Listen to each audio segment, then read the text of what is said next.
Bueno, realmente es un placer el poder ocuparnos hoy de este tema tan importante y fundamental, como es el tema de la educación. Habíamos puesto el título de que la educación era un proceso inevitable para la especie humana. ¿Y por qué decimos que es un proceso inevitable? Porque la educación resulta ser indispensable para la sobrevivencia. La especie humana ha llegado justamente a este punto de desarrollo y ha podido sobrevivir a todas las circunstancias difíciles gracias a este proceso de educación. ¿Y en qué consiste la educación? La educación es una serie de actividades que realizamos los seres humanos para poder sobrevivir en primer lugar. Y a partir de ese punto de sobrevivencia, poder construir realmente un sinfín de posibilidades que creemos que no tienen límite.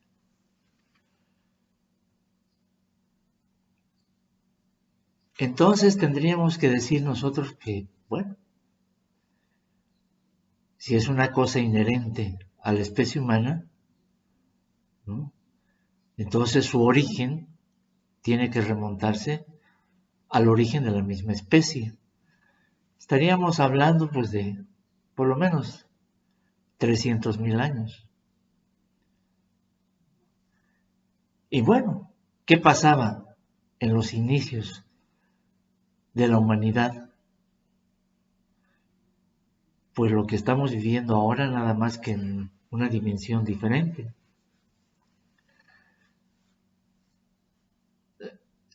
Los seres humanos, para sobrevivir, y generalmente lo hemos hecho así, de esta manera, necesitamos grupo, necesitamos comunidad. Vivimos como seres sociales. Hay anécdotas y mitos y fábulas en las cuales un ser humano totalmente aislado sobrevivió, o que lo crió una loba, etcétera, etcétera. Pero esos son casos mitológicos de leyenda o casos excepcionales.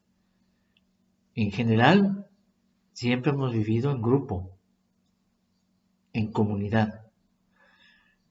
Y tanto más comunitaria era nuestra vida cuanto más inicial fue, ¿no? Después, las sociedades de clase nos estuvieron haciendo más individualistas y nos estuvieron incluso enfrentando los unos con los otros. Pero en el origen mismo, pues éramos netamente comunitarios. ¿Cómo actuábamos?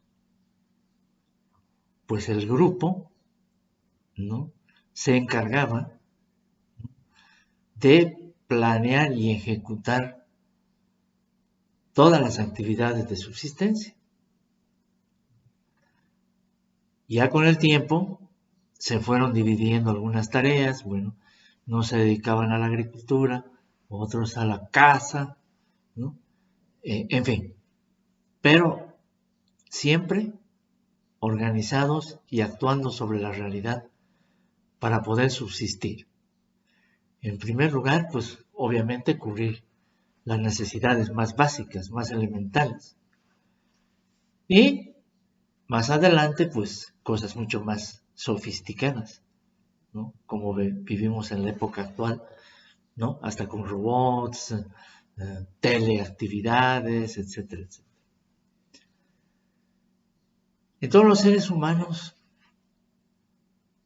desde el inicio, partimos de nuestra realidad. del entorno en el cual surgimos como grupo social. Y en base al análisis de esa realidad, ¿no?, es que nosotros pudimos elaborar una serie de conceptos, una serie de teorías mucho más adelante, ¿no?, capaces de volver a la realidad para actuar sobre ella y transformarla de manera significativa. Entonces, esta conducta que tenemos, este quehacer que tenemos y teníamos, ¿no?, estaba dirigido justamente a esos objetivos fundamentales. De tal manera que el proceso educativo, que es contemporáneo al origen de los seres humanos, empezó siempre partiendo de la realidad para elaborar después conceptos, teorías y volver a esa realidad, ¿no?, con un nivel superior de elaboración para transformarla.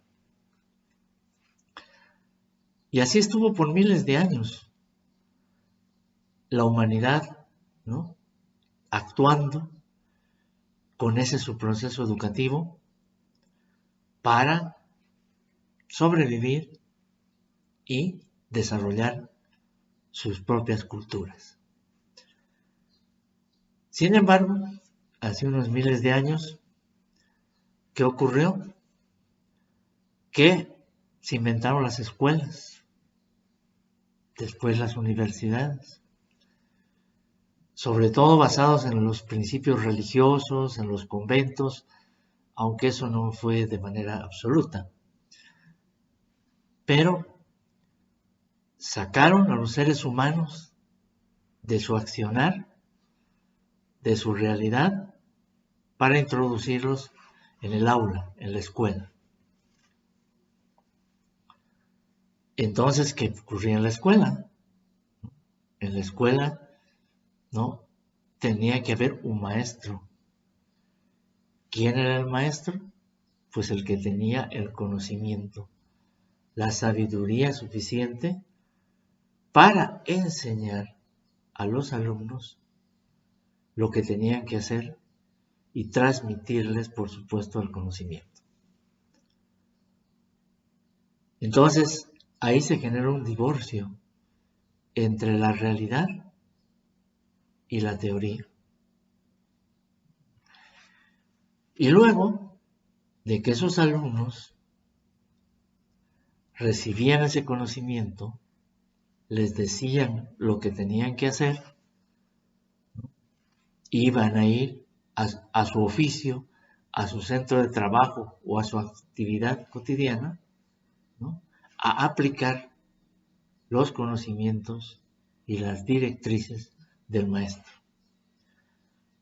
Obviamente, con un sentido conservador, porque el maestro les decía lo que había que hacer para que se mantenga la realidad social en la cual todos vivían. Y así ha sido por algunos miles de años, así ha sido. Y actualmente así sigue siendo en un sentido universal. Entonces, la escuela, la universidad, es el lugar donde vamos a aprender de los maestros, ¿no?, lo que debemos saber y lo que debemos hacer en la vida. Sin embargo, pues, hablando solamente de América Latina, alrededor de 1950, hace unos 70 años, en América Latina empezó a crearse una nueva teoría y práctica y metodología educativa que se conoce con el nombre de la educación popular. Pero este no fue un invento de Freire, sino fue más bien una teorización que hizo Freire sobre la práctica habitual y ancestral de la humanidad respecto al aprendizaje de conductas o modificación de conductas. Es decir, rescató lo que tradicionalmente hacía la humanidad antes de que le impusieran las escuelas y universidades, ¿no?, para darle un sustento teórico. Un sustento teórico que pretendía, por supuesto, ¿no?, aplicar en la realidad educativa que vivía, ¿no?, y tratar de demostrar que ese era el camino realmente para que el pueblo pudiera liberarse, pudiera desarrollar un pensamiento crítico, pudiera desarrollar un propio proyecto, ¿no?, y con él, ¿no?, liberarse de la desigualdad y de la injusticia. Entonces, ese es el planteamiento que muchos pretendemos seguir llevando adelante y proyectar en los lugares donde nos desenvolvemos. Ahora, obviamente, el cambiar esta metodología, ¿no?, o restaurar la metodología ancestral de la humanidad no es una tarea simple, no es nada sencillo. ¿Por qué no es sencillo? Porque el sistema hegemónico, educativo, bancario, escolástico, ¿no?, es una maquinaria vigente y aplastante. No se puede cambiar de la noche a la mañana por decreto, ¿no?, un proceso educativo que ya tiene un determinado modelo dominante. Se necesita o tener todo el poder político mundial para hacerlo, cosa que es muy complicado, o se necesita partir de espacios de excepción que nosotros mismos vamos creando, donde con esta metodología, ¿no?, empezamos a desarrollar una conciencia de grupo, una conciencia comunitaria que sea capaz de plantear las propias transformaciones que el grupo requiere. Entonces, ahí es donde actuó Pablo Freire y ahí es donde actúan muchos educadores populares en los últimos 70 años. Con resultados, pues, variables, unos exitosos, otros exitosos temporales, otros que se diluyen en el tiempo y en el espacio. Pero eso es lo que hay que hacer, crear espacios de excepción para que se introduzca esta metodología, ¿no?, que parte de las necesidades y de los intereses de cada grupo, que pueden ser diferentes, no es lo mismo un grupo campesino que un grupo obrero, ¿no?, con intereses comunes, con objetivos comunes y con una acción común. El propio grupo, ¿no?, analiza todas estas perspectivas, ya hace su propio diagnóstico, determina los cambios que requiere, se apoya en la teoría existente o la misma teoría que ellos van creando. ¿Para qué? Para regresar a la realidad y transformarla en su beneficio. Ya no para mantener el statu quo, ¿no? Ya no para que el hijo del obrero sea también otro obrero y el nieto del obrero sea otro obrero, y así indefinidamente haciendo el mismo producto bajo las mismas circunstancias y para un determinado mercado que ya está controlada.